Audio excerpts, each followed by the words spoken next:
In today's video, I'm partnering up with AutoOne to upgrade the front side markers, cargo and third brake light, brake, turn signals, and reverse lights to brighter LEDs on my 2025 Ford Maverick XL.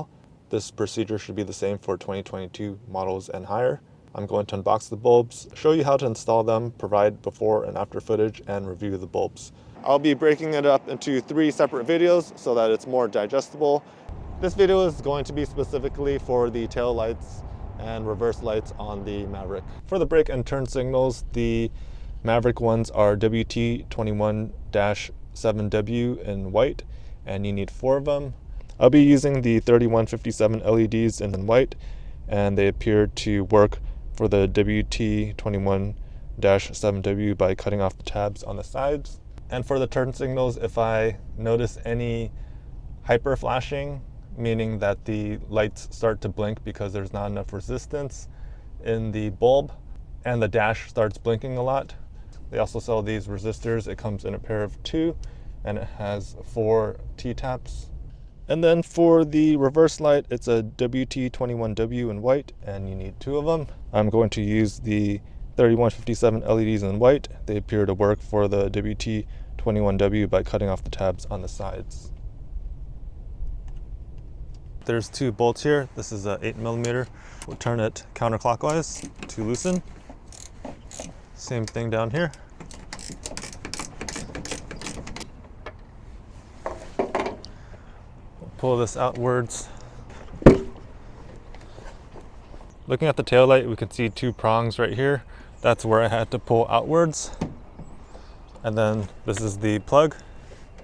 On this plug that attaches to the vehicle, you would push this part down until it clicks and then pull it to separate. Then you have more flexibility to work with this.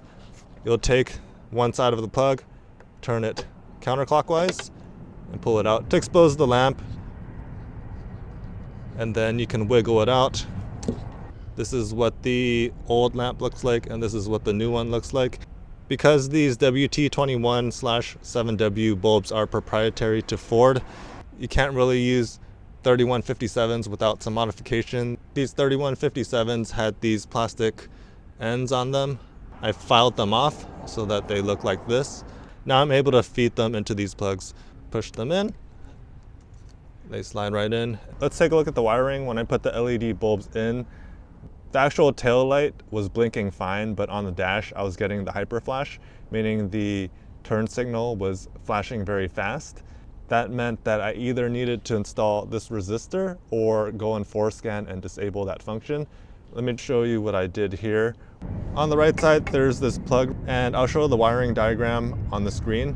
The ground is this black and yellow wire, and the turn signal is this gray and purple one. You can either splice it on this plug or the corresponding plug. Those colors appear to be the black one, the red. This resistor needs to be in parallel, not in series, which means you can plug one wire anywhere on that black and yellow cable or this black one on any of these plugs. And then the other end needs to go on the gray and purple or this red wire. What I chose to do was quick splice it here. The way this quick splice works is that you shove the cable that you want to splice to in one of these holes, and then you'll take the other end of this resistor and put it in there. You can try pushing this cover over, but it doesn't always pinch the metal to splice through both of the cables. So I had to use channel locks to fully compress this metal so that it cuts through both cables to splice them together. After that is done, you'll put this cap on. There wasn't enough space to quick splice it up here, and the way this wrap works is that they started here and they worked their way down and then they use some electrical tape there. I didn't want to peel this off. I wanted to keep it intact. On the other side, I started unraveling it and I exposed the gray and purple cable and the black and yellow cable. I put the black and yellow cable on one side. I put the other end of the resistor. I used the channel locks to fully compress it, and then I put this on and I did the same thing on the other cable. Right now this resistor is just hanging. I'll probably zip tie it together so it hangs on the cord, or I can zip tie it to the back of this. I'll figure it out later. They are working, so I'll put the screws back on. I'll repeat the same procedure on the left side. I've already loosened the screws. I'm going to take the tail light off. I noticed on the left side it's a bit difficult to turn counterclockwise. You might have to lift up these cable supports in order to get more leverage.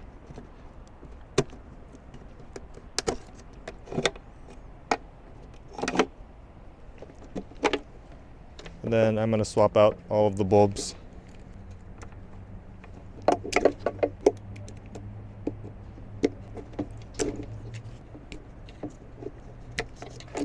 And then I'll feed them back in.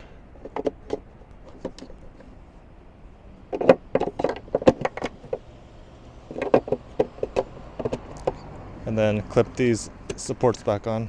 For the left side, the ground is also the black and yellow, and the turn signal is the white and green. And on the corresponding side on the plug, it's also black for ground and red for the turn and brake signal. Plug this back in. Put the light back in. Screw the light back on. Pressing the unlock button on the fob. You can see the difference in brightness between the stock bulb and the LED one. The stock one is also warmer. The LED is cooler. Let me show you the turn signals. This is the turn signal, and this is the brake. And let me show you them in the housing. There's the LED on the top and then the stock bulb on the bottom. You can see that the LED is a lot brighter. Here are the aftermarket lights, and here are the stock ones. They're not as bright. The right side has the aftermarket bulbs, and I'll demonstrate them. Here are the right turn signals. Here's the left turn signals. Here's the brake light, drive, brake, reverse, brake. Here's the hyper flashing. You can see that the arrow is flashing very quickly.